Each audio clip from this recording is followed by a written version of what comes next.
ఇక ఆదిలాబాద్ ఎంపీ ఎన్నికల కౌంటింగ్ కు సర్వం సిద్ధమైంది. ఓట్ల లెక్కింపునకు అధికారులు అన్ని ఏర్పాట్లు పూర్తి చేశారు. ఉదయం 8 గంటలకు కౌంటింగ్ ప్రారంభమవుతుంది. రౌండ్ల వారీగా ఓట్లను క్రోడీకరించి ఫలితాన్ని ప్రకటిస్తారు. ఒక్కో రౌండ్కు 10 నుంచి 15 నిమిషాల సమయం పడుతుంది. గంటకు 4 రౌండ్లు పూర్తవుతాయి. మరిన్ని వివరాలను మా ప్రతినిధి రాజు అందిస్తారు.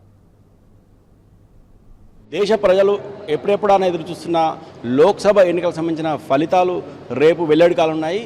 ఆదిలాబాద్ లోక్సభ నియోజకవర్గం సంబంధించిన ఎన్నికల ఓట్ల లెక్కింపు ఆదిలాబాద్ జిల్లా కేంద్రంలో అన్ని ఏర్పాట్లు చేయడం జరిగింది. ఆదిలాబాద్ జిల్లా కేంద్రంలో 3 సెంటర్లలో ఈ ఎన్నికలకు సంబంధించిన ఓట్ల లెక్కింపు కొనసాగుంది.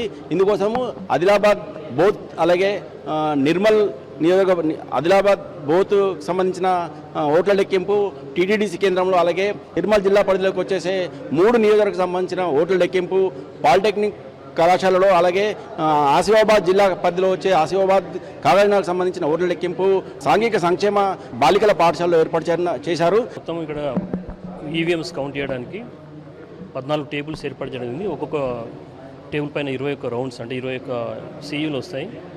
దానికి 21 రౌండ్స్ మనం ఆల్రెడీ డిస్ప్లే చేయడం జరిగింది. అవి ఆ టేబుల్కి అవే సీయూలు వస్తాయి, అక్కడ కౌంట్ చేస్తారు. ఒక టేబుల్కి ఒక మైక్రో అబ్జర్వర్ ఉంటారు, ఇద్దరు ఒక సూపర్వైజర్ కౌంటింగ్ సూపర్వైజర్ ఒక కౌంటింగ్ అసిస్టెంట్ ఉంటారు.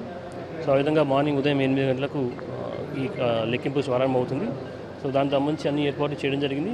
తర్వాత ర్యాండమేషన్ కూడా కంప్లీట్ చేయడం జరిగింది. ఈరోజు వాళ్ళకు మధ్యాహ్నం 3 గంటలకు ఇక్కడ ట్రైనింగ్ కూడా ఇవ్వడం జరుగుతుంది కౌంటింగ్ సిబ్బందికి.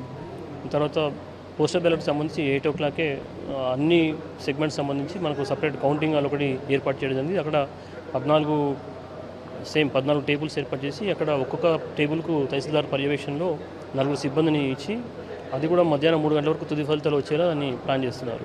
అది చేస్తున్నారు. అదేవిధంగా ఇక్కడ కూడా మాకు ఏఆర్ఓ వైజ్ కూడా టాబ్లేషన్ టీమ్ ఉంటుంది, తర్వాత ఎన్కోర్ టీం కూడా ఉంటుంది. డైరెక్ట్ డాటా ఎన్కోర్లో ఎంట్రీ చేయగానే అది బయటకి వెలువడుతుంది. అదేవిధంగా ఇక్కడ ప్రెస్ వాళ్ళకు కూడా మేము ఇక్కడ నుంచి మైక్ సిస్టమ్ ద్వారా కూడా అనౌన్స్ చేస్తున్నాం. అట్ ద సేమ్ టైం ఇక్కడ నుంచి కూడా ప్రెస్ వాళ్ళకు అక్కడే గ్యాలరీ ఏర్పాటు చేయడం జరిగింది, ప్రెస్ అండ్ ఎలక్ట్రానిక్ మీడియా వాళ్ళకు.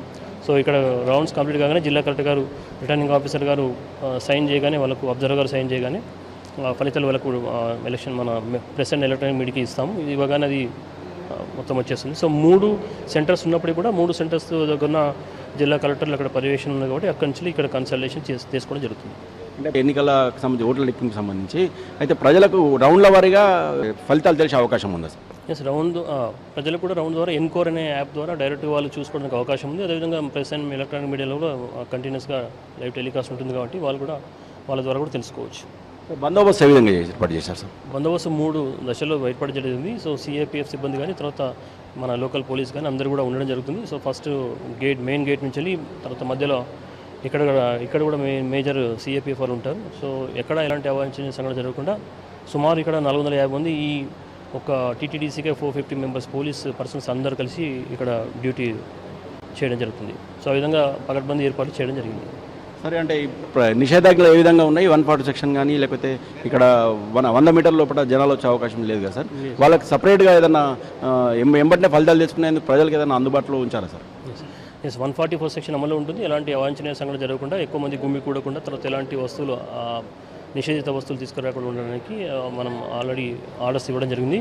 సార్, మొత్తానికి ఫలితాలు ఎన్ని గంటల వరకు వచ్చే అవకాశం ఉంది? పూర్తి స్థాయి ఫలితాలు మధ్యాహ్నం 3 గంటల వరకు రావాలని చెప్పేసి మేము ప్లాన్ చేయడం జరిగింది. జిల్లా కలెక్టర్ గారు ప్లాన్ చేయడం జరిగింది. మేము కూడా అదేవిధంగా చర్యలు తీసుకుంటాము.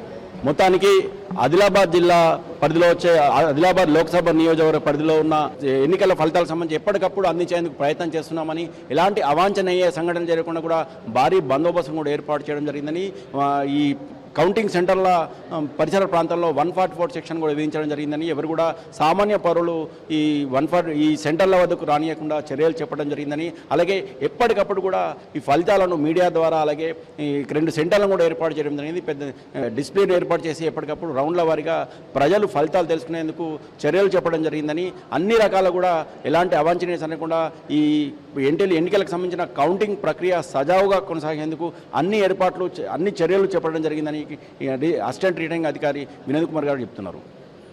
వీడియో జర్నలిస్ట్ పవన్తో రాజు, టీ న్యూస్, ఆదిలాబాద్ జిల్లా నుంచి.